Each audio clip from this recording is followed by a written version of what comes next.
What is up, everybody? Thank you for coming in. Welcome to the show. We're going to start off today with a little what sold since we got the time. And then in the words of Samuel L. Jackson in Jurassic Park, hold on to your butts because we got a show. All right, let's get going. The little what sold here. So it's basically what just the postcards. We'll talk about the other stuff later. First up is a Fred Harvey card, Winslow Tunnel on the Frisco line.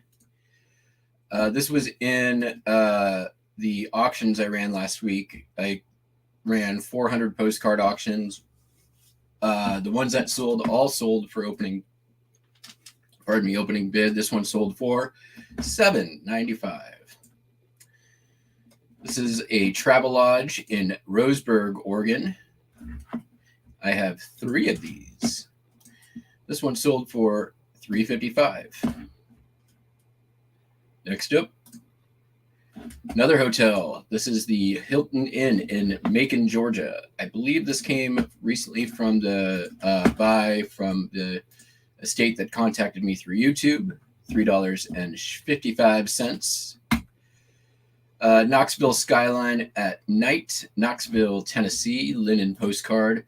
Same customer bought us a Knoxville Skyline postcard yesterday and came back and bought this one today. Yesterday was a chrome, today was linen, sold for $4.46. Then we got Main Street looking east, Denison, Texas, came also from that YouTube estate.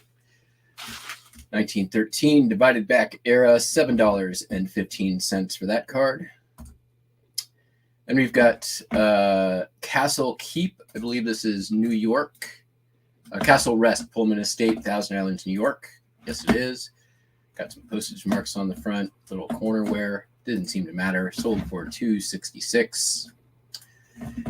Then also in the auction, this is milking time on a dairy, Sonoma, California. Divided back, 1911. Cows in a barn. Basically all that postcard is, and it sold for $11.95. That was also in the auction. Then we have the Franciscan Hotel with the cool Peck Judah Travel Bureau stamp on the front. White border era. Not postcards. That one sold for $14.36. And then one hip order. This is a real photo postcard of Garvin Valley Courthouse in Pauls Valley, Oklahoma. Bought this from the big collection of real photo postcards of courthouses. Still paying off. This one sold for $28.95 on hip. So nice little sale there. And those are the sales. So let me catch up with chat real quick. And then, boy, oh boy, guys, do we have a surprise for you. This is going to be a fun one. Carl, Laura, Puddins, what's up? New to you, Kelly. Hello, everybody. Thanks for coming in. Thanks for watching. Hope you enjoy. So let me go ahead, and we got a special guest today. And I am going to go ahead and introduce our extra guest. I think there's only really one way for me to do that. And we're going to do that right here. What's going on, everybody? Welcome back to Jackass Retro. My name is Matt, your local Jackass. Let's go!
That's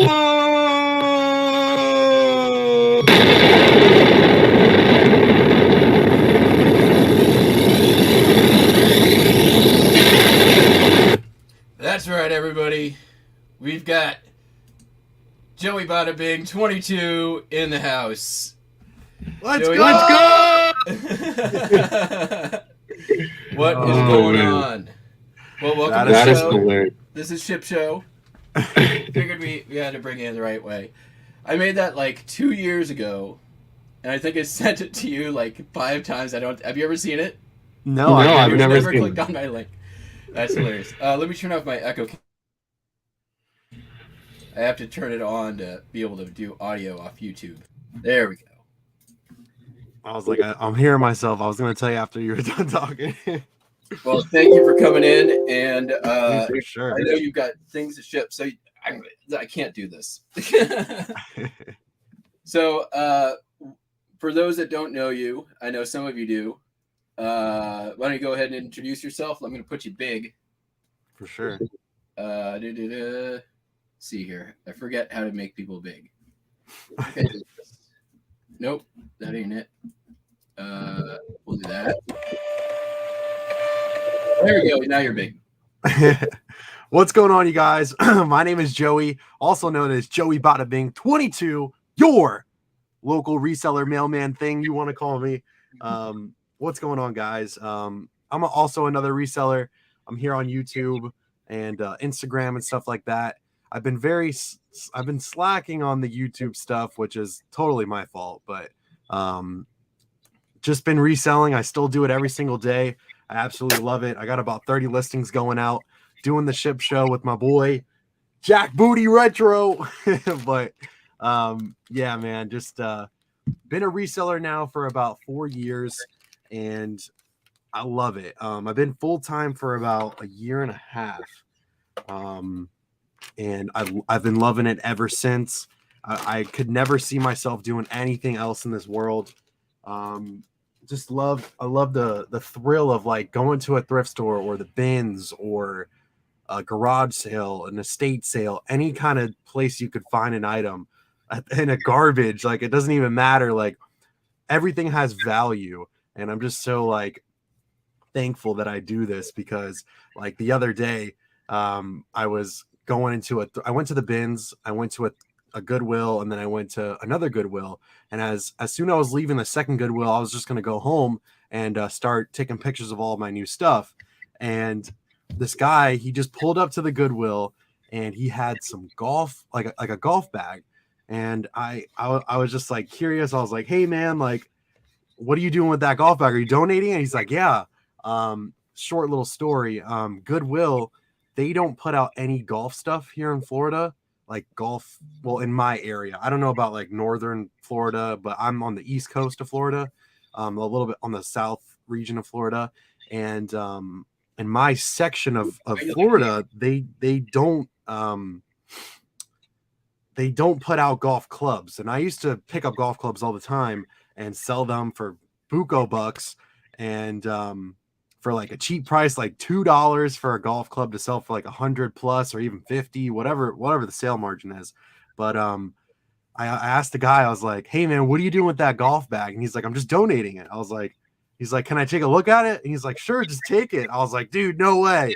And I took it, and almost like Golf World. That's where I used to work a couple years ago. But Goodwill, they'll just take that and they'll send it to wherever and sell it themselves or do whatever they do with it. And I was like, you know what, man, this is a cool opportunity. And I took it, and 3 of the golf clubs in there one sells for 30, another sells for 25, another sells for 50. And the golf bag was Tommy Armour. And it's not so good of a golf club or a golf brand, but I put the golf bag and like the Tommy Armour set together, and I put that on Facebook for $50. I have someone picking that up tomorrow for 40. They offered me 40, and I was like, sure, take it. I basically got it for free, and the other clubs could sell for around maybe like $100 gross. So something for free turned into almost $120 after taxes and stuff like that. But I don't know, I thought that was really cool. Because like I said, those golf clubs would just be gone, like, and the golf bag. So it's just like, it's just crazy. So thought I would take a shot at it, and I did, and I'm happy that I did it because it turned into some money. So Now are you Naples area? no, I'm in Stewart, Florida, but like for the people, I'm kind of near West Palm Beach. We got a lot of postcard people here, so we're pretty good with geography. Oh, perfect. So I'm in Stewart, Florida. Okay, nice. And you do like mostly like Goodwill bins, thrift store sourcing, right? Yeah, lately I've been really just going to the bins. Like, Okay. that's just been my avenue of sourcing because I do a lot of clothes. That's kind of like my majority of items. I do everything, but Yeah. I'm really more into the clothing side of stuff.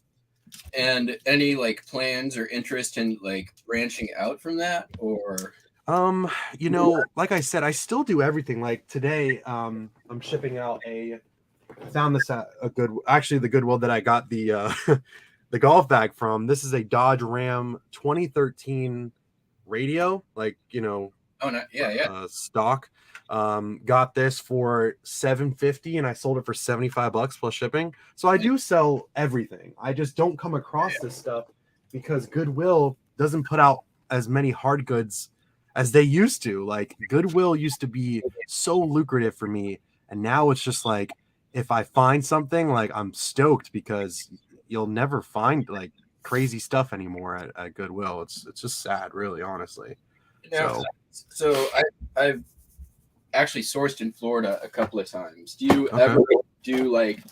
I mean, I know you got a lot of old people dying out there. So you do a lot of estate sales, or so that's something that I really need to implement. I've been to one, but I've never made it into like my work schedule. Like I've never done that, and like I said, I've been to one, but I really need to implement that. So do you do many garage sales, or crazy enough? It might sound crazy, but there's not many in our area. Like, I don't know how people like Mount Man Treasure or like Cincinnati Picker, Commonwealth Flipper. I don't know how they have so many like garage sales, because over here it's just different. I don't know how to explain it. Like if I see a garage sale, it's just like, oh, they planted in the ground that says garage sale, come over here. Like I look around every Saturday and I really don't see anything in my area. But I actually was driving around the other day and I actually saw a garage sale for a whole community. It's going to be this weekend, March 4th. So I'm really stoked about that. I told Destiny, I was like, we gotta go do that before basketball, because I coach my little brother in basketball. We have a game that day. So I mean, I'll tell you the secret of those guys that you mentioned, how they're finding all those yard sales and garage sales. Okay. They drive. They go. Well, yeah. They they'll drive, 2-3 hours, wake up at 4 or 5 in the morning, drive 2-3 hours to a place where there are yard sales and garage sales. Right. And then try to hit a whole bunch in that area all at once. Yeah. I can tell from my experience as well, the days that I do best are the days where I do that as well. I mean, I'm in a Navy town. I live, an hour ferry ride from Seattle. But the best stuff is the stuff that it takes me a while to get to. Gotcha. And every now and then there'll be stuff locally that I can hit like 4 or 5 garage sales within 10 minutes of my house, but that's not typical. Right. That's true. That's very true. Go ahead. Keep going. Like, one strategy also I like to use is wake up super duper early, drive 2-3 hours away from home, and then just plot my course of yard sales that lead me back home. So the last one I hit is closest to my house, and then it doesn't seem quite as bad, like I'm just making a huge long drive trip. That's a really good idea. I've never even thought about that. That's really true. Like, if I just drove I don't know, let's say, because we're on 90. I don't know if you know what 95 is. It's one of the highways here on the East Coast. But Oh, you're on the East Coast, so you're closer to like Fort Lauderdale. Exactly. That's where I was born, actually. I was thinking West Coast. Yeah. Yeah. So is that the highway that goes straight through the middle, through like this Big Cypress, over to and then over to like Sarasota, like from your side to the other side? I don't know what the Cypress is. Is that down south? Reservation. Oh, okay. It basically runs through like Miami all the way up. I don't know how far it goes, but it goes through Georgia, South Carolina, North Carolina, and just goes like straight up. Northbound. Okay. Yeah. So I was down in Miami a couple of years ago. Okay. Or now, I guess it's 4 years ago now because I was still working my job. But the Florida Keys, we went to on a Friday afternoon, probably like, I don't know, like 5 or 6 estate sales and garage sales in April. Mm-hmm. So, and I know that's not super far. Yeah, that's not super far. I would consider that maybe like a 2-hour drive, honestly. Yeah. You're north of Fort Lauderdale, right? Yeah, I'm about an hour and 40 minutes from Fort Lauderdale. Maybe an hour and 30 if you drive a little faster. And I mean, it's not like, and now you've got, I mean, Philly Flipper moved there, NC Flipper moved there. It's like you guys are having a reseller jabroni convention down in Florida. It's not like you can't find people who live down there who, and of course you got Drew from Profit Monsters, like all those guys. You've got guys who will do it for you, right? Yeah. The crazy thing is we've never, like, me and I hang out with Drew or like Dalton, dealing with Dalton or Matt Easy, but we've never had a day where we're like, guys, let's wake up at like 5 a.m. and let's just go to garage sales. Like for us, for me, like I said, my source is Goodwill. That's where I go, in Salvation Army, and I hit up another like mom and pop thrift store by me, and that's where I get my stuff. And I find decent stuff like we all do, but it has been a little bit scarce in the last, let's say, year of thrifting, because Goodwill has their own mindset now. But I still find good stuff. I'm still making a living. I'm still paying my bills. I'm still doing what I do best. Go ahead. How many days a week do you source? So I go to the bins. Like that's been my spot, man. Like I go as much as I can, and I start at I wake up at 7 our time, East Coast, but wake up at 7, go straight to the bins, wait in line, get in, do my thing. 10 o'clock comes, like then I start looking at all my stuff, like sort through everything that I want and don't want, and then I really just go home. But now my Goodwill, what they have here, and it's not the same everywhere else. So we're the only region that I know of right now. What we have is you pay $25 for the year, and it's a 25% off for the rest of the year. So your whole entire purchase, you get 25% off, which is very, very nice, which I'm very thankful for here. Anywhere else, you just pay full price. And I know in Orlando area, you get 5% off or $5 off when you spend $200, and it racks up every $200 you spend. But by me, it's 25. It's $25 for the year, and you get 25% off for your whole entire purchase, which is very nice. But they now what they just did in beginning of February, every clothing item is it's $5.99, and they get the 25% off, which makes it $4.50. And I've been going back to Goodwill. I swear I haven't been to a Goodwill in like 8 months. And now that they implemented this $4.50, because everything was like $5.99, a t-shirt, like a regular t-shirt, $5.99. Jeans were like $9, and it was just a little bit too much for my price range. And the bins were just hitting well, like $1.69 per pound. It's just, I'm finding decent items, and I'm selling. But I do source I try to do it not every weekday. So like Monday through Friday, I try to source if I'm busy, or like usually Tuesdays I ship, which was perfect. That I was like, dude, let's do Tuesday next week.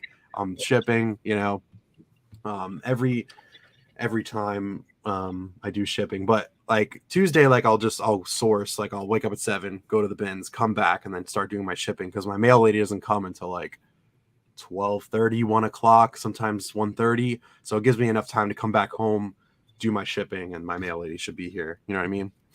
Do you ship every day or? So I don't. I ship every Tuesday, and I have 3 business days. I know that's not what a lot of people do. A lot of people ship out every single day, which is kudos to you. That's what you do. I have a different look at it. Obviously, customers are like, "Hey, can you please ship my item?" And if they do say that, like, I'll ship it. I don't know if that's bad customer service or not, but that's just what I do. Um, and uh, and then every Thursday or Friday I'll ship. Like, I won't ship like Wednesday because I already did all my shipping. And then Thursday and Friday I'll do my shipping if needed, which I sell every day, so I do Thursday or Friday. And then I just do it every Tuesday, and then that's how I ship. That's what I do. So when you say you have 3 business days, does that mean you also only list 3 days a week? No. So what I do is I go to the bins, come home, take pictures, and then I just kind of list throughout the day. Like if I'm not busy, or I'm just sitting around doing nothing, or just whatever. If I'm like, I don't know, out doing something, and I'm like, let me list 2 things really quick, and I just list 2 things and just keep going. And or sometimes I'm like, hey, let me list 15 items and I'm done for the day. Or I always have pictures on my phone, so like if I'm out and about, I always can work. So that's basically what I do. And that's my other question. Oh, as you're packing stuff, feel free to hold stuff up, show people what's sold. Oh, okay. That stuff, like, you're more than welcome to do that too. It's not just me. Sure. So I sold a Burke, James Bond, Ian Fleming Goldfinger. Came from my sci-fi buy. Okay. And I sold this Burke for a whopping $5.91. There you go. So I sold. I bulk buys. So Yeah, that's true, and your cost right now is probably nothing. If you're yeah, exactly. Here's a pair of North Face ski like snow pants. I picked this up at the bins for, I don't know, this probably weighs, I can weigh it, probably about, I don't know, $2, and I sold it for $30. So this is a pound, so it's $1.69 per pound. So I paid $1.69 and I sold it for $30. So going out the door. How big have you gotten your store up to now that you've been at it full time for a few years? So I have around 840 items right now. I don't know. I sold a couple things this morning, so I don't know exactly the number. But in my unsolds for Poshmark, it's around 200. And my sales, like sold on eBay, is around 400. So if you add that 2, 4, and then 8, around 1,400, I guess, listings. So Are you only eBay, Poshmark, and I assume Grailed from time to time? no, I only do Poshmark, eBay, and if I have a hard goods item that I list, I put it on Mercari. Okay. Like video games sell well on there, and any kind of hard goods. And then like if I have bigger items, I like to sell like golf stuff. Like that's something I like to sell, like golf bags. I have like a box that just fits perfectly that I buy on Amazon for like, I don't know, it's like $70 for like 30 of them.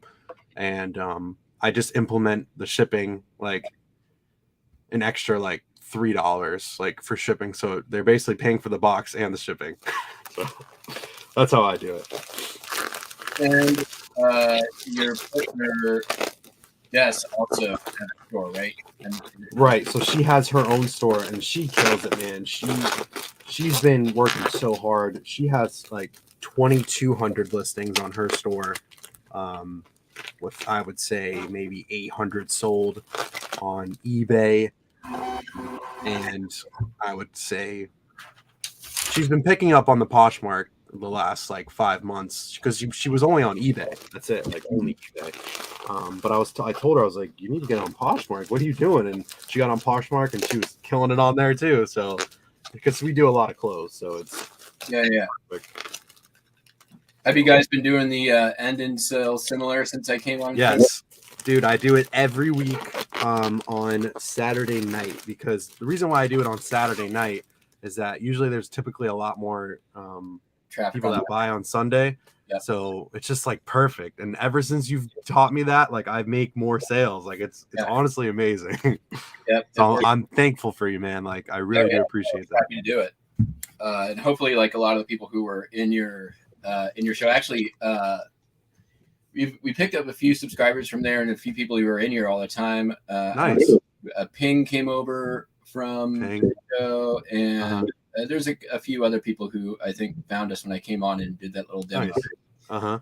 And it's not a trick I came up with. I think my method of doing it is different than a lot of people's because a lot of them will just end and then sell similar out of their end listings. But because of the size of my store, that's just, you can't do that. Right. And because of that, like I was losing the way that a lot of people did it, I was losing listings. Like I probably have 1,000 listings that I have in inventory that are gone that I have no idea what they are because of ending everything and then selling it, doing sell similar and just missing something. Because I'd have to use Web Interpret to list on international eBay sites.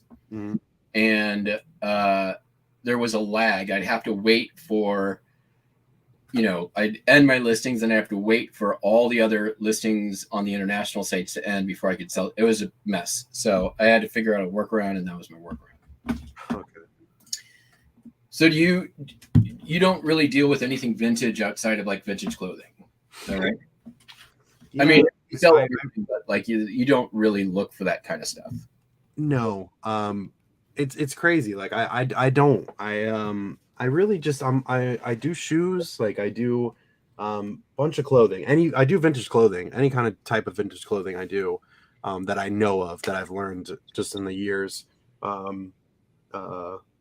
Really, man, I look stuff up. I just try to learn as much as I can throughout the ways I go of thrifting. If I find something weird, and I just try to maybe like do Google Lens and try to look it up. Other than that, I really just do clothes. It's just so easy. I pop it in a poly bag and it just goes. I don't have to like do bubble wrap. Like, for this, I'll have to, for this radio thing right here. But, I just think it's time consuming. But I did sell it for $75, which is amazing. Like other than like a $30, $25. Sometimes I sell stuff for $50. Like I sold these polo pants for $20. I picked up at the bins for maybe $1, maybe $2. It's probably a little over a pound. Put it for $20, but that's an easy sell. Put it right into either or a padded flat rate. It goes. It's simple for me, very easy. I like to make things easy. Yeah, I agree with you that the shipping on clothing is way easier. I sold 2 pieces of clothing as well. An orange t-shirt for $8. Let me see. It's like a harvest yellow. It's new with tags. There you go. What's the brand? The only clothing I really have is I bought out another eBay store. So okay. And then migrated their listings. Great Northwest is the brand. Okay. Actually $7.53. And then the other thing I have is a Born to Shop nightgown, also sold for $7. There you go. And yes, it's easy to ship, but don't you feel like it's fairly labor intensive, the listing process. We've got to provide like measurements and, So at least like 5 or 6 photographs for everything. And like there's a lot more involved on the listing side, I feel like. for sure. At first, if you're not a clothing reseller at first, it's gonna be annoying. It just will. But if you just like the way that me and Destiny do it is, I take a picture of the first thing. So like, I don't even know if I could pull up like a listing on here. Could I do that? I don't even know. Like on your show. Yeah, go ahead. You can. You should Like be able to do, like, share screen, and then I just have to say okay. Okay. I've never done it before. Or maybe you could just pull up a listing on you know how to do it. So if you want, I could send you like a link to one of my pictures. And what's the title? Here, can I send it to your Instagram? Is that easy? I'm not on Instagram while I'm on this, so just tell me what your title says. Sure. Let me just go to a listing. I'll do a pair of pants because that's more like measurement. Like sure. Doing measurements. Okay, so it's Lucky Brand jeans, men's. So 34 by 32. So 34x 32. Yep. 221. So 221. And then original straight blue denim pants stretch. That's it. And then this should pop up. Like you should see this. Is it the one taken in front of your storage unit? No, no. What is that? A golf club? Is it this one? No, that's not it. Okay, hold on. Is it? Hold on, we'll do this way. Here, look at the screen if you can't see it, but that's what it looks like. Yep, found it. On like looks like a porch. Yeah, it's like the wood floor or like the laminate floor, I guess. Oh, laminate floor. Hold on, I'm looking at a pool. Oh, there we go. Got it. All right.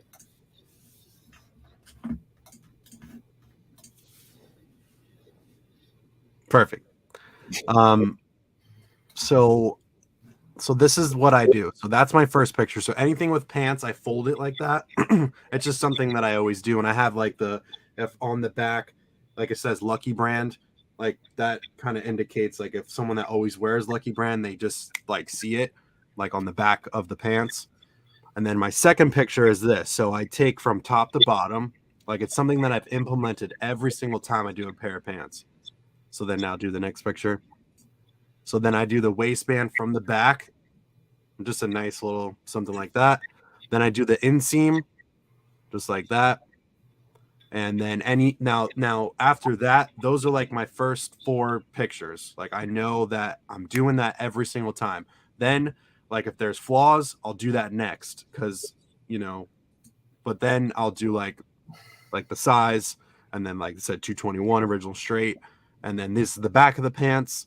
And then I'll do like the buttocks or the butt or whatever, and then I'll do that. So then that should be it. And then like I just implement that every single time. It's just a sequential order. All of them. Yeah. So that's exactly what I do. And will you like load up on like 10 pairs of pants and then list all your pants at once? Or so it's weird. It's funny because like I'll put them in order, like what I want to do. So then I'll do a shirt. So like if you want to pull up like if you want to go on my store, like click on my store, you can like pull up a shirt. Close the window, but oh, you did. That's fine. It's fine. And like here, I'll just pull this up. How about this? What do you think of this listing? Let's see. This is the Born to Shop listing. Oh, wait, look at it. Yeah. Oh, there it is. Hey, I mean, What? You There's did the what? seams. Not even. There's part of the back. I did not make these. The person I bought from, here's her old lady fingers. Oh, so it's her listing. That's easy. That works. But for me, I have to like here. I'll just show like here's 11 photos of this. So here's a Nike polo, and what I do is I have to show the whole picture because I've done this so many times that if you don't do the full picture, they always ask questions like, "Let me see the sleeve. I can't see it," you know, and so like then I do this. Now I have the hard yardstick, so it's not like floppy like the other one because this one only goes to 36 inches, and with inseams or like to measure like the long pants, like it's like usually 40 to 44 depending on the length of jeans. But I use this because it's just faster. Then I do the top to bottom, then pit to pit, and then I'll show like Nike, the Nike emblem, the sleeve or whatever, the inside of like the size, and then like I do this because under the L, that's the number where I look it up on eBay, so it's easier for me. I just like I'll go to the picture and what you can do. I don't think I have one, but with Apple, I don't know if anyone has Apple phone, but you could hold it. Like you could go to the number and you hold it down and it will like copy it. And I press copy. So I don't have to like go back and forth to the number and type it in. I copy it, paste it onto eBay and look it up. So yeah, like this had a flaw. So I just took a picture of it with my finger there. And then like a back so you can really see it. Say it again. Not even an old lady finger. No. But yeah, that's what I do, and I always have like a sequential order. I always make sure that I show everything possible because they're like, "Hi, can I see the picture of the inseam?" And I'm like, "Well, go to page 4, and you could see the inseam." So it's already there. So I don't have to like go back and do it. Yeah. See, I to be honest, like I hate listing clothing. All that you did, I'm like, yep, I totally makes sense. That is here. So just for reference, a lot of the people in here are paper and ephemera sellers. Okay. Here's what we do: we put postcards in a scanner, and then we upload 2 pictures and write a title, front, back, title, list. Like that's it. I mean, I do item specific, but most of the people in here don't. See, I don't either. I don't have time for that, and it's just quicker to list, Yeah, and so what you just showed, most of us would rather like slit our wrists than a single day of doing that, and I'm included in that. Like I have a bin of clothing that I pulled out last year when I was like sort of did a mini inventory. There was a bunch of stuff that's not listed, so I threw it all in a bin, and it's still upstairs. I'm gonna have to eventually either list it or donate it. It's right now it's like 50-50. What's gonna happen to it? There's probably there's like a Harley Davidson like motorcycle vest, and I'm like just look at it every time I'm up there like, not today, Satan. Not today. I'm not like always. I do a lot of media. Great. Like I grade records. Like most resellers won't grade records because they're afraid like it's going to mean more returns or something. Yeah. And why I sell my records usually for a lot more than they do, but Exactly. it's more work. But I'd rather do that all freaking day than spend half a day listing clothing. Right. Although I've been doing I do like doing hats, belts, accessories, stuff like that. Like that stuff, like belts all day, belt buckle all day. Like okay. I look for me, I look for small stuff that's lightweight, small, so I can have a lot of it in stock, and then relatively easy to ship. Like all those postcards I showed at the top of the show, those were packed in before you were done introducing yourself, like, which is that's good. I like. My storage space in a 2 foot by 8 foot spot, I have 17,000 listings. Jeez, On that's a lot in a small area. in a very small area. Yeah, I know that you have done some postcards in the past, not postcards, sports cards in the past. I've done sports cards, and I've also done records because short story on that. I was at Walmart with Drew in Orlando with him, and I got out of the car and there was this record sitting there. I was like, what the heck? And I looked around, nobody was there. I put them in the car and I listed every single one of them, and I sold every single one of them. But like for you, that would have been awesome. Say that again. How many records did you find? Dude, it was like 40 to like 50 records. I just found in a cardboard box, just sitting upright, and it was just there. And I literally opened the door and it was there. It was like, I was like, oh, like just sitting there, and I couldn't even believe it. I've never sold records. I've always seen them like at thrift stores. Never looked at them. It was just, I'm not interested. But Yeah. it was crazy.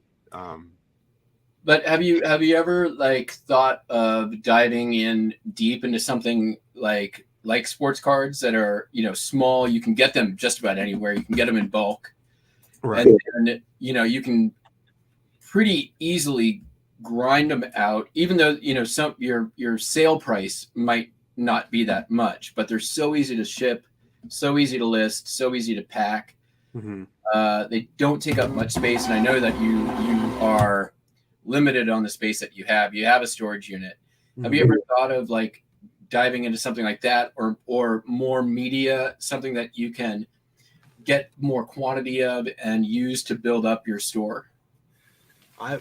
Personally, man, I've never really thought about something like that. I just, like you said, like about the slitting the wrist kind of thing, and everybody else in the chat, like to me, that's just not what I like to do. And like I've never really dived deep into it. I've never really thought about it. I'm sure it's very lucrative, but I've just never. I guess the word is just comfortable with what I do. Like, Yeah. I love clothing. I love like taking pictures of it. It's for me, it's quick and fast. For other people, it's not. And I just really enjoy the process of it. I've always, since I'm little, I've always liked clothing. Like that's just something I like. I always love, like for example, I'm wearing a Goofy shirt. He's playing volleyball. Like I just love graphic T-shirts. I just, it's something that I like, And I'm not really big into fashion. I just love Disney clothes. I just, but like I just love the fact that I can find something like this, at the bins. It's a Indians jersey, Jim Tomey from 1999, and sell it for $30 on Poshmark, and this is going to a fan that loves the Indians, and I'm really big into sports, so like it hits home for me. Like I just love stuff like that. Like I love sports, and like you said with the sports cards, I did dive into sports cards. I was selling them at a time. I had everything set up where this was me 2 years ago. But what's up, Gravity Goods? What's up, Cameron? But yeah, like I did, but I don't know if you know the guy. His name was, I don't know why it's throwing me off right now. Every day I'm hustling. Nate. Nate. Say it again. Where is it? I have a. Oh, I lost it. Oh man. I have a record somewhere here that's every day I'm hustling. Oh, right. Do you know him though? Do you know Nate? Oh no. So it's a sad story, but it's not a sad story. So he actually passed away. I think last year, later in the year.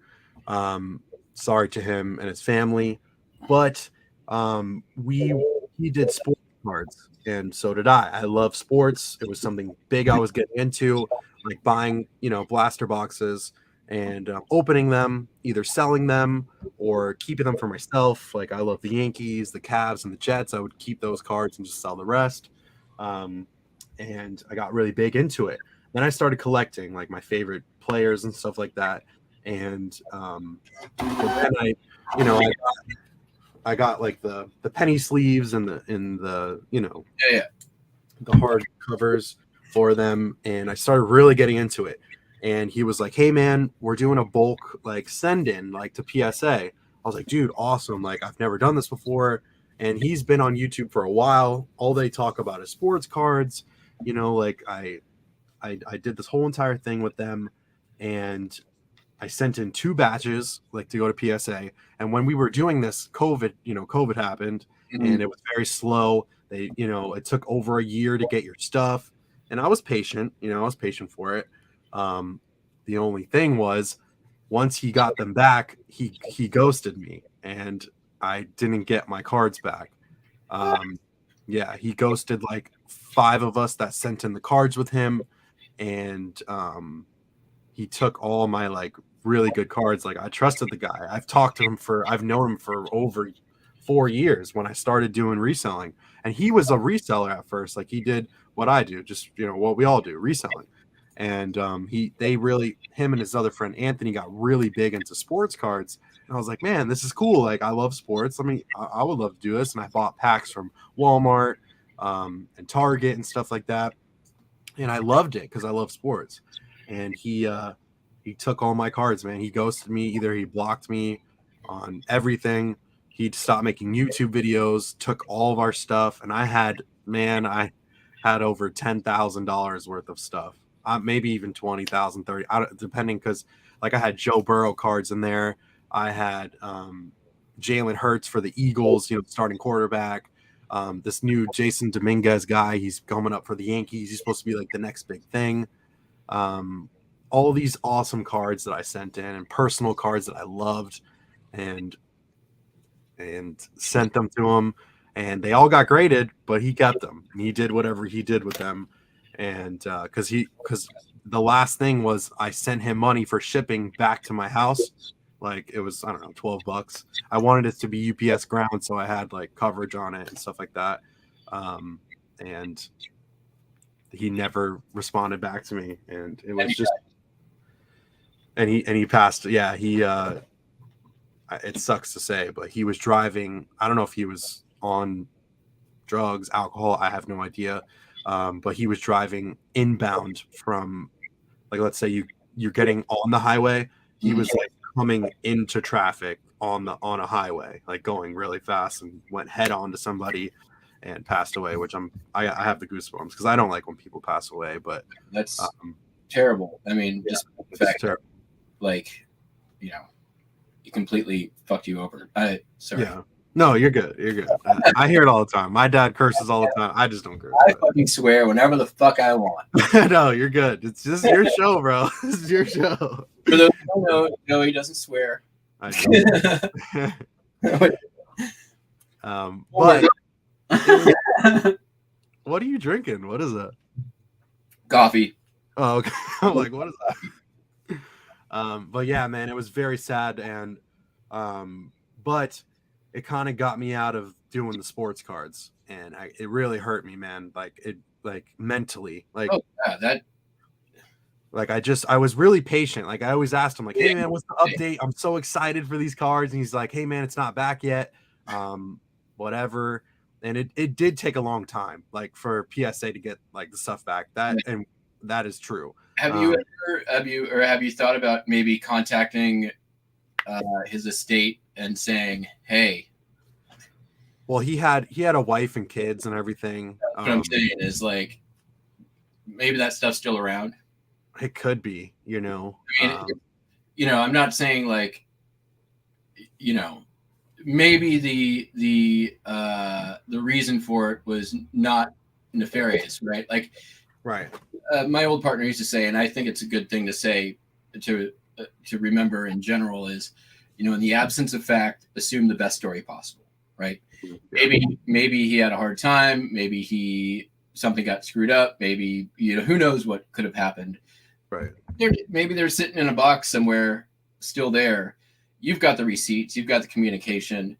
You know what cards there are, and who knows what could have happened there? Like, and maybe there was a some sort of other problem that you're unaware of. But it's been a couple of months now, and maybe, Right. Reach out and say, hey, I'm sorry for your loss, blah, blah, blah. Here's what's the deal is. And I know it's been a while, but you never know. Right. That is true. I don't know. I'm sure I could find the contact information for the wife. I just haven't really thought about it. I just been so upset. Like, I haven't really thought about it in a while, but it just stinks. Like, you trusted that person, 4 other people trusted him. He's on YouTube, he was making videos about sports cards like all the time. And, you wouldn't think that would happen, but you can't trust everybody. You know what I mean? But just stinks. It was just a terrible thing that happened, and I feel bad for him passing away. But then again, it's almost karma. Like, but I am not.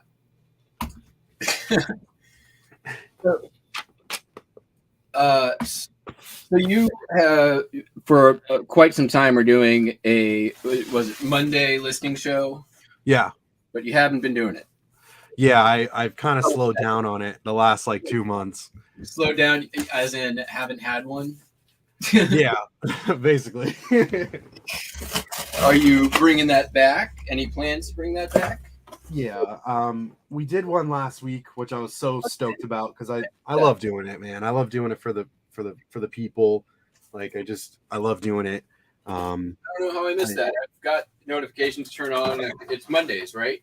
Yeah, Monday night at 9 p.m. Eastern Standard Time. So your time, what is that? Probably like 6 or probably 6, right? Yeah. Okay. I do it. I'm going to be back on the grind doing it again. I really need to get the mindset. Like, I need to start making videos again. I just been doing the reselling stuff and I love it, like I love doing it. Just haven't done the videos in the live. Like, I just been busy. I was sick for 3 weeks. Then I was sick again and I just wasn't up for doing it. And I kind of just put it on the back burner. And now it's like, I didn't do it last night and I should have, so it's just like, I need to just get back into it. Look at the listing show as reselling stuff and not as YouTube, right? Yeah, no, it's true. Yeah. I've been doing this show. You've been doing it for a long time. A little over 2 years now. Yeah. It's almost every day. Mm-hmm. Every single day. Sometimes there's weekend shows, but for me, it's not, listen, I've been on YouTube now for almost 3 years. I've got 1,500 subscribers and close to 1,000 videos. That's shitty as far as YouTube goes. Like, I make like 30 cents a day in monetization. It's not even, but that was a decision I made a while ago that, like, I'm not in this for the money. If I wanted to be in this for the money, right, I'm going to start grinding out a new channel on, stolen clips of cats and just bust out a million videos and wait for them to go viral. Like, right. There's a way to do YouTube to make money, and this is not it. But that's not what this is about for me. So, right, for me, and that's the same for me. That's the same for me. But yeah, keep going. the things when I got my biggest bump way back when Lonnie at Shed Flips gave me a shout out. Mm-hmm. And when he did that, he's like, okay, well, don't talk politics and don't swear. And I'm like, well, I'm not going to follow that. Like, I'm like, I can't, not be myself. And not doing those things are basically like, I'm just going to sterilize everything and I'm not interested in doing that. So I'd rather have a smaller curated audience of dedicated, loyal tape cultists and not have a huge channel. And I am happy with how it's gone. Like, I wouldn't trade this, but I don't look at this as doing YouTube. I look at this as, hey, I'm shipping and I'm holding space for a community. And you are doing the same thing with your Monday shipping shows. And I think a lot of people really like that and appreciate that. And, you know, looking uh, looking at, you know, how many people tune in or how many views you get or, you know, all of that stuff. For shows like that, you have to ignore it. You like it doesn't mean anything because you really don't ever know or have control over it. And you know, just based on the comments and the people who are in there, you know, a lot of people really appreciate the fact that you have those shows because there's not a lot of them where it's like, hey, we're listing, you make it fun. You know, you've the good one, the ones you have with Destiny or Drew are fantastic.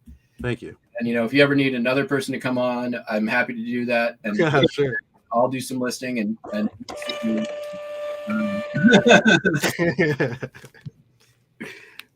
no, that's for sure, man. With that, and you know, I know it's, you know, one can be discouraging, and once you fall off the horse, it is so much harder to get back on.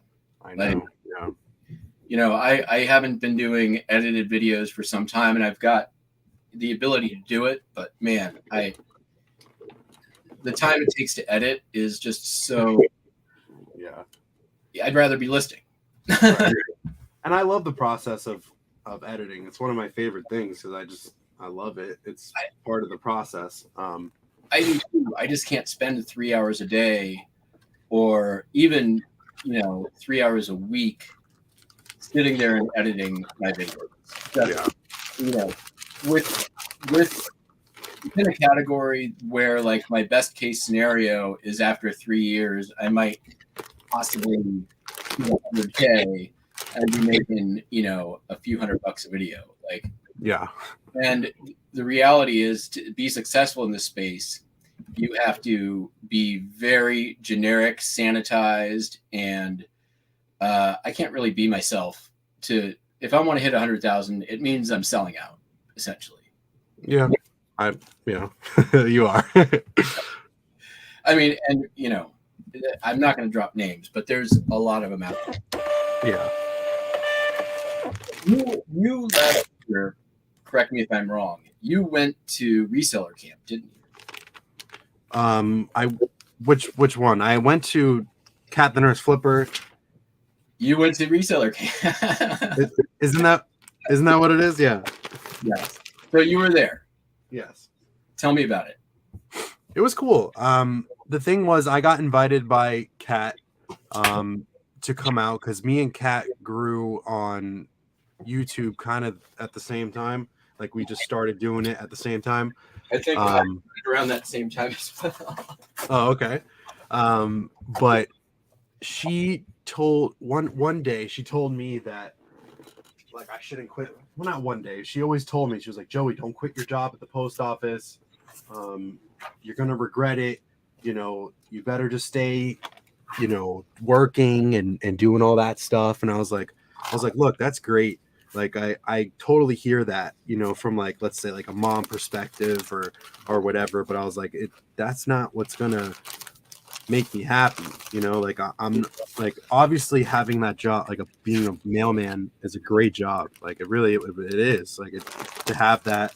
But it is, am I gonna be happy for the rest of my life knowing that I didn't take the risk of being who I want to be? You know, like I love this reselling gig. It's absolutely fun. It makes me do what I want at all times and work whenever I want. I don't have to wake up at the same time, clock in, make the same exact money. You know, obviously I could do it on, you know, reselling on the side, but it's like, you know, I'm just so thankful that I'm doing this. And, you know, she would always crack down on me and say, Joey, don't do it. Like, this is not for you, blah, blah, blah. And, you know, I was like, I'm sorry, but I'm going to do this. And we talked all the time. Like we messaged on Instagram, like saying, you know, motivating each other, you know, like she was always doing, you know, she always made a video every day, which I was proud of her. Like she was always grinding, doing what she was doing and still working as a nurse. And what happened was she quit her job at the being a nurse. Mm-hmm. And she was like, Joey, you know, she made a whole YouTube video and she was crying, you know, she was crying on there and she was like, you know, Joey, I'm telling you, that I'm sorry. Like, I quit my job and I absolutely love what I do now, and she invited me to come out to the reseller camp. And I, not that I know everything about reselling. Nobody knows everything, but I know a pretty good chunk of it. It was stuff that I like going there. It was already stuff that I know, you know what I mean? I already know this stuff, but it was just really cool to go there and just meet some new people, and just converse and talk about reselling. I love it. It's something I always love to do. But I was very appreciative that she asked me to come out, and it was only right in Orlando, and I live 2 hours away from there. And it was for me, it was cool. For people who don't know how to resell or want to advance in reselling, it was a very good place to be. Which was cool for her. She rented out an Airbnb, and a lot of people enjoyed it. So I thought it was cool. For me, not that I didn't learn anything, but I knew the stuff, you know what I mean? But for the people who were there, they had no clue about reselling. Not no clue, but they're learning, they're in the learning stages, and they did well. I thought it was cool. But, yeah, okay.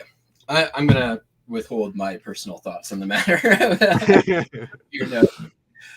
As you may have noticed from my thumbnail, I've enjoyed making fun of that entire thing for quite some time.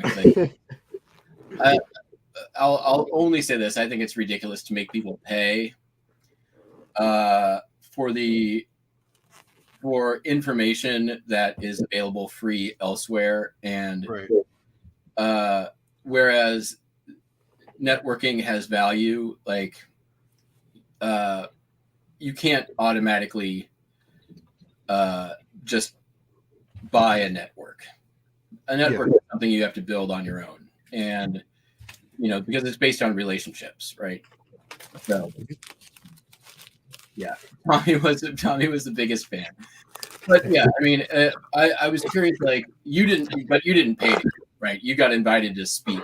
No, I didn't even speak. I just hung out. I actually just hung out for the whole day, and it was like a 3-day or 4-day like camp, but I just hung out for the day. I was like, hey, I can't come like for the whole full thing because I think I was coaching my brother at the time, and I had a basketball game for my brother. I was like, look, I can't come for the whole thing, but I definitely can come for one day, come hang out with you guys and do that. And she was like, oh, no problem, just come out. And it was cool for me, just to hang out with like-minded people. If they had any questions, they definitely asked me like on the side. I didn't talk. I didn't like speak, but yeah. So 1 to 5 stars. 1 to 5. For somebody who doesn't know reselling, like it was very informational, like in depth. Like they had like everything like on like computer, like on a projector. For people who don't know reselling, it was great for them. For someone like me, it wouldn't. Like I would not pay for that, or I just wouldn't. Because I could learn it either on my own, or I could learn it with YouTube videos. I mean, there's plenty of them out there from all my friends now, or whoever, but I personally wouldn't pay for it. That's just me. But I know reselling. You know what I mean? Yeah. And yeah, I mean, I'm Cameron. Again, my opinions are my opinions on it, but I do think it's kind of funny. And by the way, if you want to come to Reseller Camp 2023, we're going to be holding it in the Pacific Northwest over Memorial Day weekend at the Packwood Flea Market near Tacoma, Washington. Are you doing one? Your own tent. Or are you joking? I'm half joking. It's free. All you have to do is get your own accommodations. Whether or not anyone else will be is up to them. So you mentioned you do a lot of sourcing at the bins, and I know that you're into Disney stuff. Yes. Have you ever thought of like getting into like rather than looking through the top of the bin for the Disney clothing, but looking through the bottom of the bins for the little Disney keychains and toys and charms and necklaces and all that stuff? It's funny. I actually found pins one day at the bottom of a bin, like a clothing bin. And I was like, there's no way. The Disney park pins, I source those and sell those. Like those things are Okay. great. Yeah. Yeah. And I actually collect Goofy pins. Like I have a whole, I don't have it here. It's on where I store my stuff, but it's a whole Goofy hat, like the top hat, and it's like I don't know how big, but like that big. I have Goofy pins all over it. I collect those, or like my dad's favorite is Donald Duck, and I just like my family. I like to collect it just to look at. Here's somebody you might like. I sold a Debbie Boone album for $6. There you go. You know who Debbie Boone is, right? I don't. I don't either. That's great. But That's the best part about reselling. her dad is Pat Boone. Pat Boone. No, it's true. That's the best part about reselling is like stuff like that. You don't even know who these people are, and we're selling it. You know what I mean? Yeah, I tell you, I started reselling with, I had been doing yard sales, garage sales my whole life, and my sort of gateway into reselling was I found really when I was a kid I did sports cards like as a business. Back then, sports cards were all the rage in the 80s. My friend started doing like baseball card shows and stuff. Okay. And, that was like when I was 12 or 13. And then, so, that was sort of like the beginning of it. And then, 5 or 6 years ago, I found this like super cool vintage roller skate box. On a trip somewhere. Person I was with was like, you should probably see if you can sell it on eBay. And so I bought this thing for like $60, and I brought it home and I listed it on eBay for $200, and it sold in like 20 minutes. What? Like so lightning fast. To somebody locally, which is what I figured it would be, because it was a local item to where I live. And man, I tell you, that was it. Like $60 into 200 in like 10 minutes of work, and I'm like, I bet I can do this again. All right. So I've always kind of been into the like, I worked in sales for like 20 years, so Commonwealth Figure always says you got to be in love with the sale. Somebody wants to say you got to be in love with the sale, right? Everyone loves the sourcing part. Sourcing's great. Garage sales, yard sales, all that stuff is fun. But like whether it's $2 or $50 or $200, I love that part of it, which is why I like listing. Right. It's meditative for me. I don't remember the point why I started on this, but that's my story.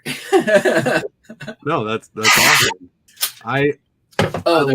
I love hearing stories like that, because like the way I started, I'm sure but sports card, right? No, it was I was delivering mail, and I every day I was picking up packages from someone's house every day, and I'm just like, I was maybe 21 at the time, 22, and I was like, man, why do I keep picking up packages? I have no idea. I don't know. So I knock on their door one day, and I'm like, hey, my name's Joey. I'm your mailman. I'm just curious, why do you always have packages here? She was like, I sell on eBay. And I'm like, what's eBay? Because I'm being serious. I had no idea what eBay was. And the lady's like, I'll open my, come inside. I'll open my garage and I'll show you, all my stuff. And I was like, well, I won't go inside, but you can open your garage. But So she opens a garage and she has like all these plates, knickknacks, cups, like bunch of stuff, like knickknack stuff. And I was like, I told her, I was like, I'm not interested in stuff like that, but I'm sure there's other things in this world that, you know, have some type of interest for me, you know. And I just, after that, I was like, that's awesome. Thank you. I got to get back to work. And I go straight to my car and I look up eBay and on YouTube, and I just found all these videos like Rally Roots, Harry Tornado, and I just watched a bunch of what sold videos from a lot of different people, and that's what started it for me. And my first, you know, I didn't even go to a thrift store, garage sale, nothing for like 6 months. I just tried to learn different brands, different items to buy and sell and stuff like that. And I was nervous because I didn't want to like go to the thrift store and spend $10 and then I list it and it doesn't sell. You know what I mean? And I didn't know about like looking up comps and stuff like that. But I learned over the 6 months, like I learned so much. And I was like, you know what? I'm finally gonna go to a thrift store. So I go to a thrift store and I found these Rockport like dress shoes. I bought them for like $7 and I sold them for $20 free shipping. So I didn't make anything. I made probably like a couple cents. And I told my dad, and my dad's like, I don't think this is for you, man. I was like, no, I'm determined. Like, and the funny thing is, my first sale was on my birthday. And I was off that day, and I went to my post office and I was like, how do I ship this? I'm bringing it to, you know, like the front clerks up there, and I'm like, help me, I have no idea, I gotta ship this thing out, you know. And I shipped it out, and you know, I didn't know about like shipping from home, you know. I had no idea about that stuff, you know. um so then that just grew ever since. After that, you know, I just started looking up stuff, seeing how much to buy and sell for, to charge people for shipping, you know, all the kind of things, you know. I kind of have the same thing. I think a lot of people in here probably also, like, most of us are not most, I should say, but a lot of the people in here. So after I sold that roller skate box, I got turned on to a podcast called Scavenger Life, and I think a lot of people in here know this as well. And I found postcards because of Scavenger Life, because Popeye's Postcards, who was in here earlier, has a YouTube channel. You ever want to learn about postcards, go check Popeye's Postcards. He has a full like series of videos to learn everything you need to know to buy and sell postcards on eBay. But he was on that show. They did an interview with him and started talking about, like, you know, real photo postcards and all this other stuff. And I'm like, wow, that sounds cool. Like, I want to find one of those. Right. And then, you know, fell ass backwards into postcards a couple of years later. But yeah, the media out there that was available, especially to like 2-3 years ago, was awesome. Like, and now it's everywhere. Like, there's so much, you know, whatever, Gary V and like huge names, Harry Tornado. Sports Guy has a question for you. Did Tornado know you and Drew were taking a trip to see him, or were you guys two fanboys who randomly drove up? So, story about that. We knew Drew, like, I don't know, not Drew. We knew Josh. Like, Josh knew me from like the chats and stuff. I always chatted in his lives, on his YouTube videos, and messaging him on Instagram. You know, yes, I was a fanboy, but I still am. He's my boy. But Drew, one day I did a live with him on my channel. I said, Drew, come onto my channel, do a live with me. I thought he was a cool guy. Brought him on my live, and we did a live. And the next day he was like, dude, let me get your phone number. I was like, nah, man, that's kind of weird. I don't really know you like that, you know? And I was like, just message me on Instagram. And we started chatting on Instagram, and he goes, dude, you want to just drive up to see Josh? And I was like, dude, we can't do that. Like, Josh doesn't really know us. Like, he knows of us, like me and Drew, but doesn't know like who we are. Why are we coming? Like, why would we do that? You know? And I contacted his wife. I was like, hey, me and Drew, we're thinking about coming up. Is it okay for us to come? And Josh knows us. Like I've commented on his everything on lives. He's seen my videos and stuff like that. He shouted me out and stuff like that. And his wife was like, he's like, Josh talks about Joey all like to me, like talks to you about you all the time. Like it would be so cool if you guys came up. Josh never hangs out with like other resellers, so we think that would be awesome. So I was like, I told Drew, and Drew's like, next week we're getting in the car and we're driving. I was like, oh my gosh. I was like, I have to take off work. Like I can't just do that. He's a full-time reseller, and I'm like, I can't just do that. So I called out of work, and me and him, we drove up to South Carolina, and it was crazy. I've never done something like that, like out of the limb. Like it was interesting. And then me and him became best friends, me and Drew, and it was just really interesting. And we went to go see him, and it was a blast, man. We went axe throwing, just hanging out with like-minded people. I never hung out with other resellers. I just seen them on YouTube, like you or anybody else on YouTube.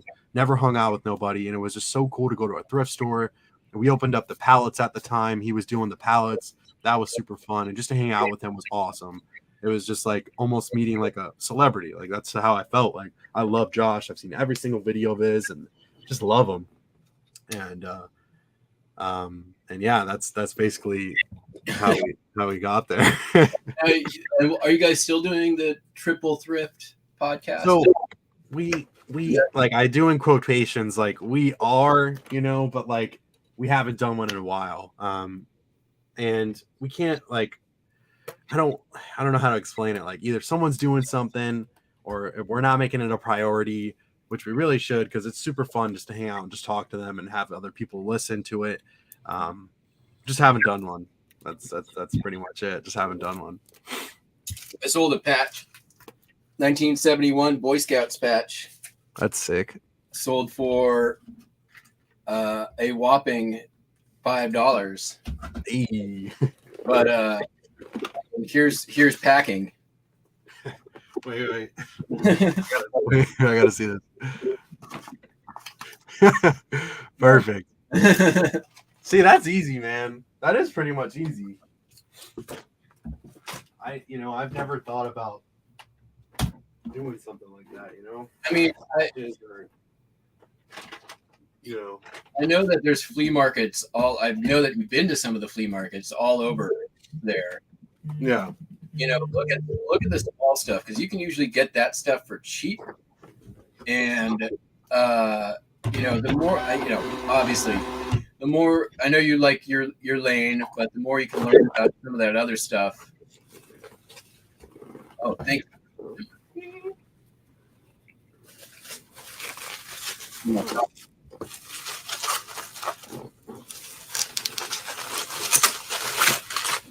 Here's internet BBS. Yeah.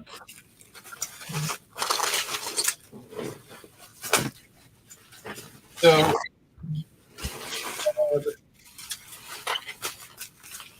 know your boys with Drew. Is he in the same city as you, or? No, he lives 2 hours away from me. Oh, really? Yeah. Holy crap!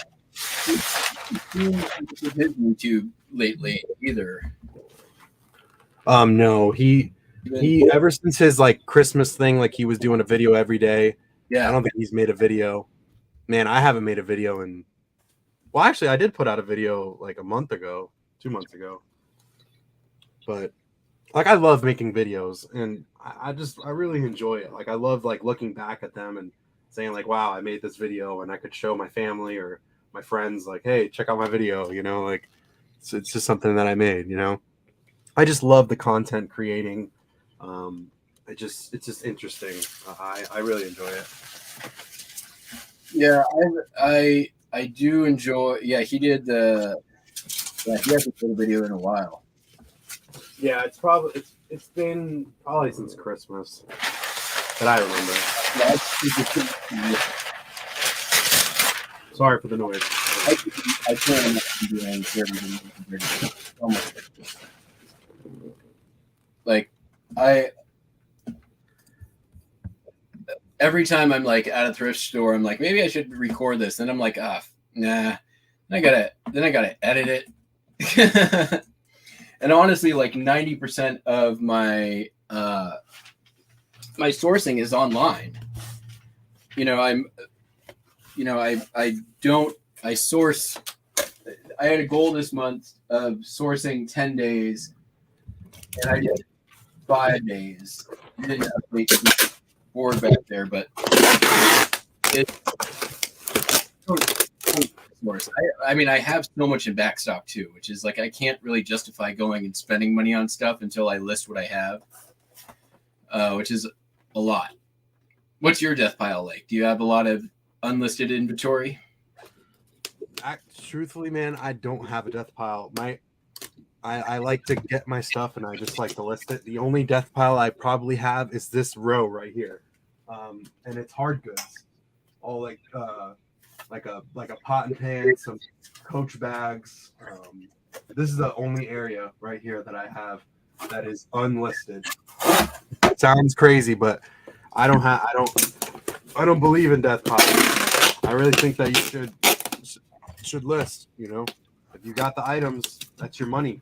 You know, because if you don't list, you don't make sales.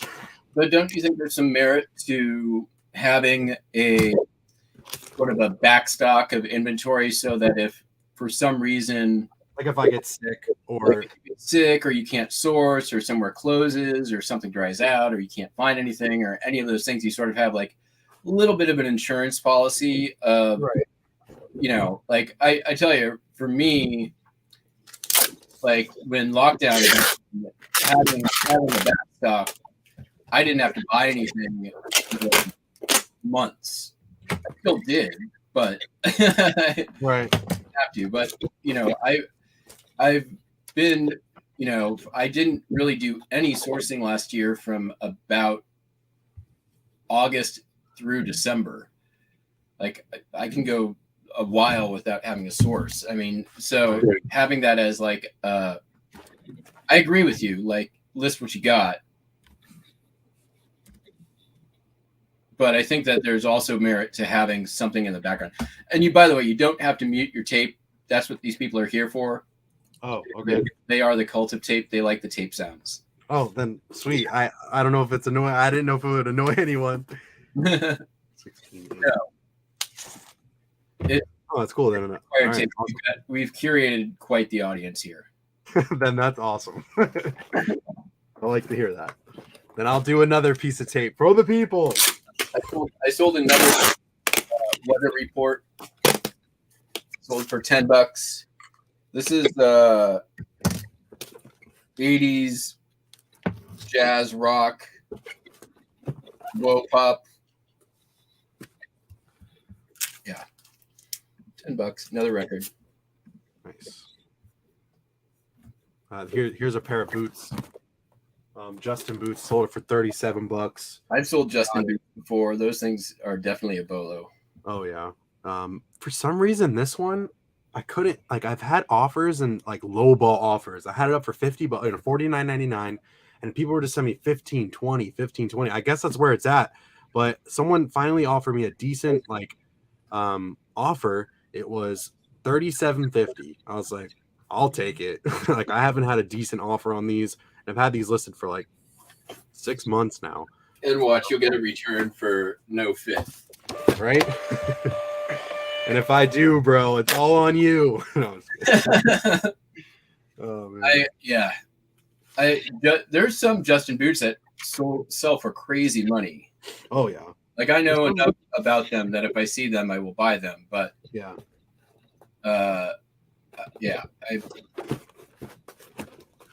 So you're still selling on Whatnot too, right?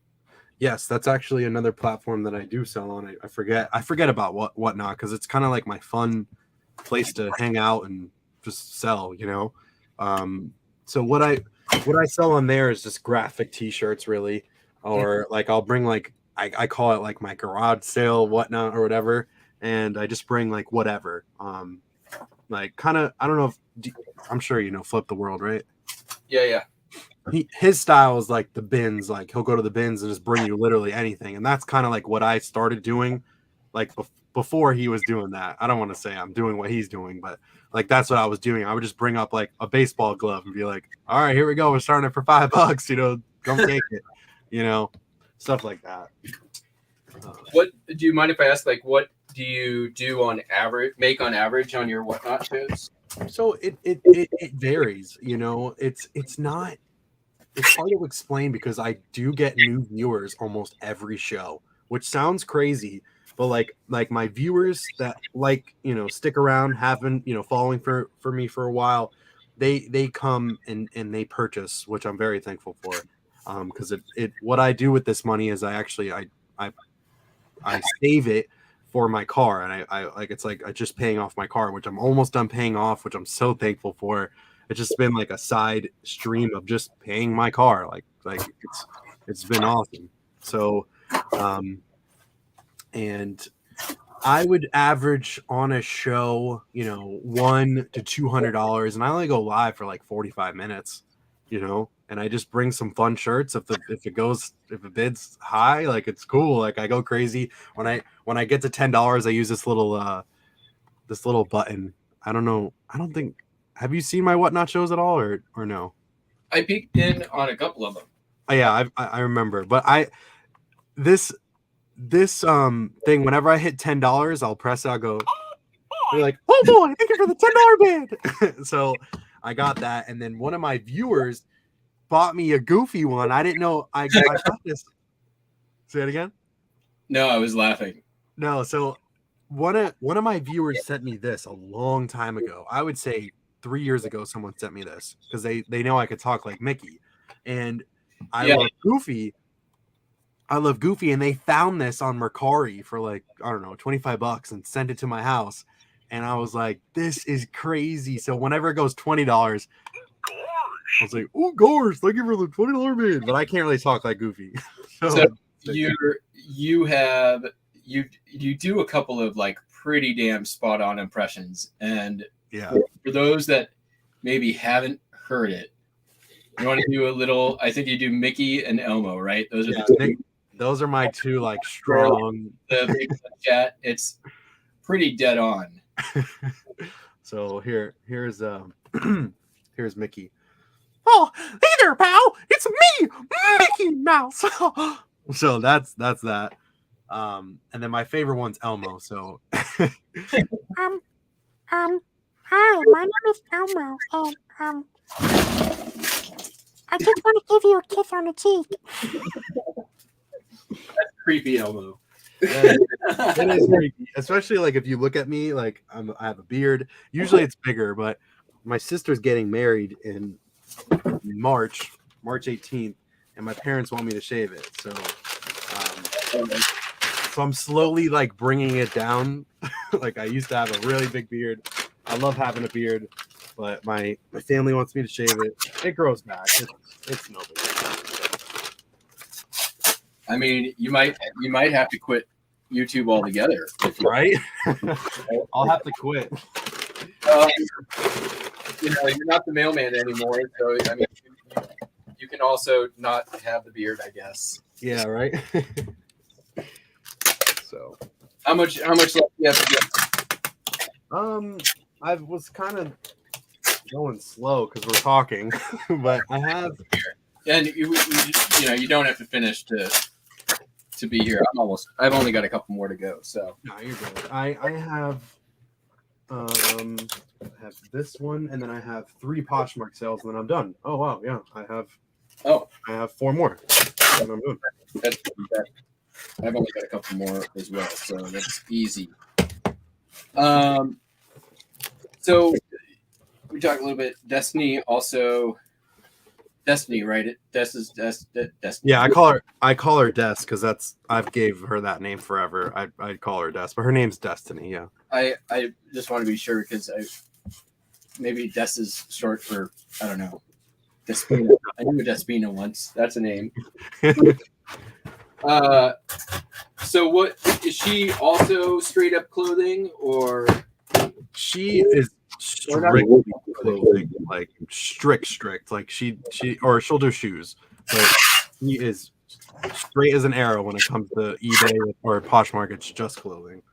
and no real interest in anything else outside of that, or No, not even a clue. Like she just loves clothes. so she like if she's at a thrift store and she sees a box of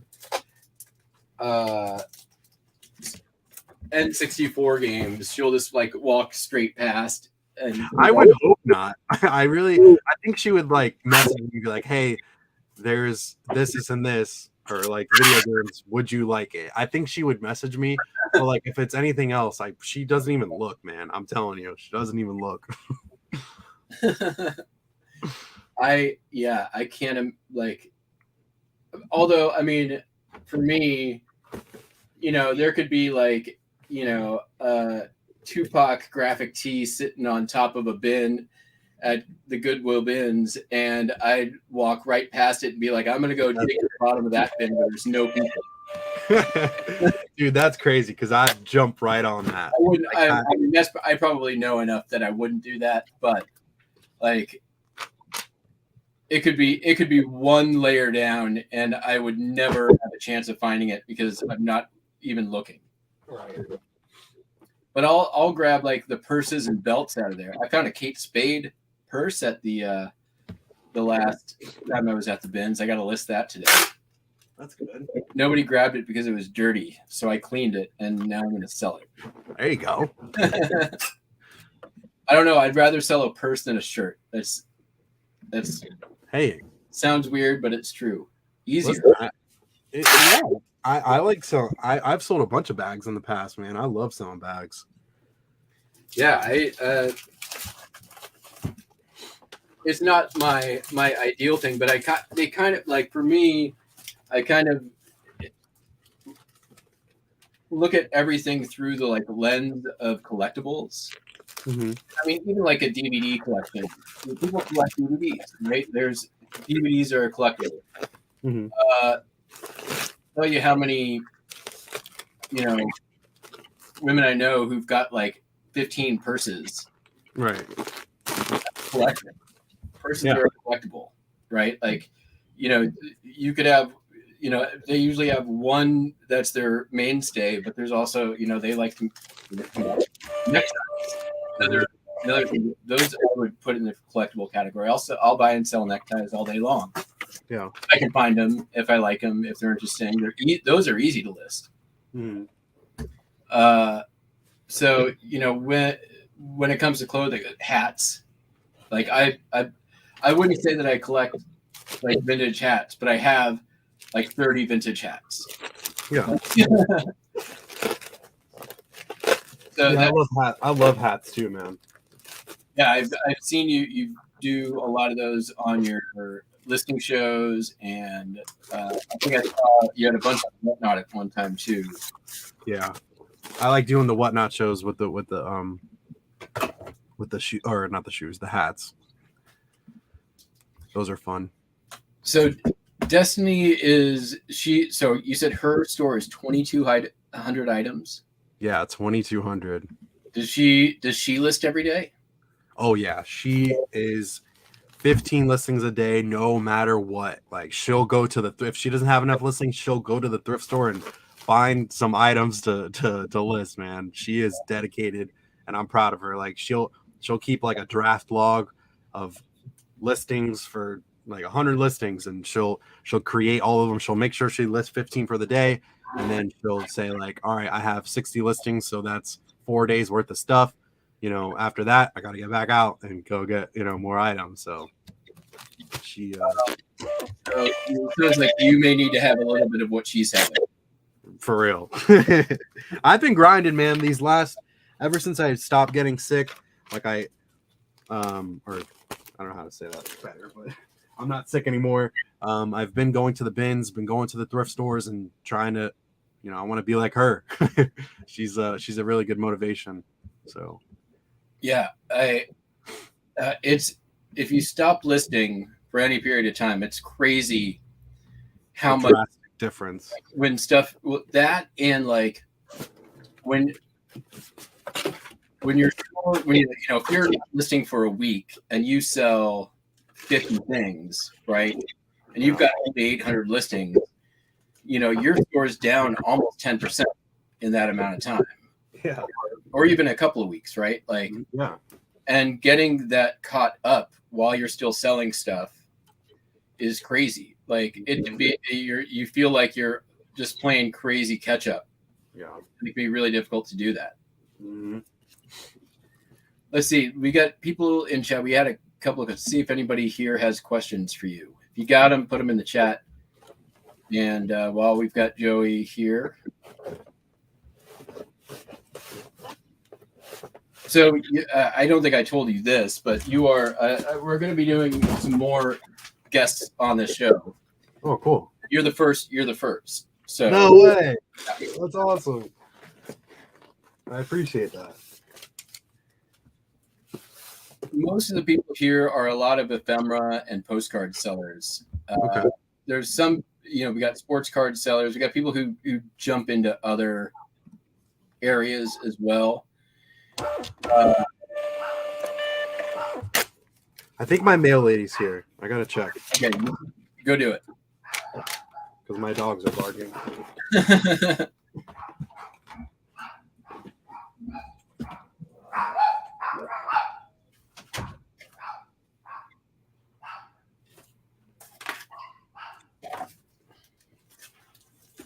I've only got one thing left, and then I had a couple late arrivals, but I'm just going to push those to tomorrow.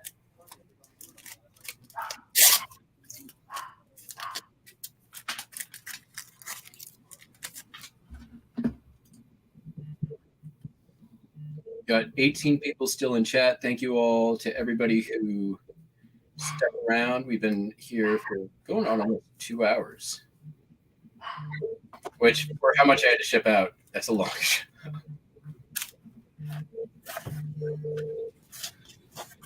All right, here's the big bag, guys. For all the people watching right now, these are all my stuff.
I'm back. Just got one more label to print, and then we are done here. Awesome. So at the end of each show, when we've got everything out and done, there's a thing that we like to say. Hopefully you can say it along or say it for the audience. It's, I shipped the things I shipped, and all the shipping things I shipped. You want me to say that? Yeah. Well, you got to say it one more time. I shipped the things I shipped, and all the shipping things I shipped. I shipped the things that I shipped. Shipping the things. Wait. One more time. Say it one more time. I shipped the things I shipped, and all the shipping things I shipped. I shipped the things I shipped. I don't know. And all the shipping things I shipped. And all the shipping things I shipped. All right, now fast. I can't do it. Man, it's The You know- shipping things that I it's can't do it. it's easy. I shipped the things, I ship the things. and then backwards, the things I shipped, I ship the things I shipped, and all the shipping things and all the shipping things I shipped. I shipped. All I right, shipped. so I shipped- shipped the things I shipped. and all the shipping, Man, I keep forgetting the third part. and all the shipping things I shipped. Can I write this down? Yes. Then I could say it fast. Okay. All the things I shipped Wait. I shipped, the things the things I shipped, I shipped, and all the shipping things I shipped. and all the shipping ships I Nope. shipped. All the shipping things All the shipping things I shipped. I shipped. This is awesome. Okay. All right, here we go. I No, shipped. I'm gonna say it fast.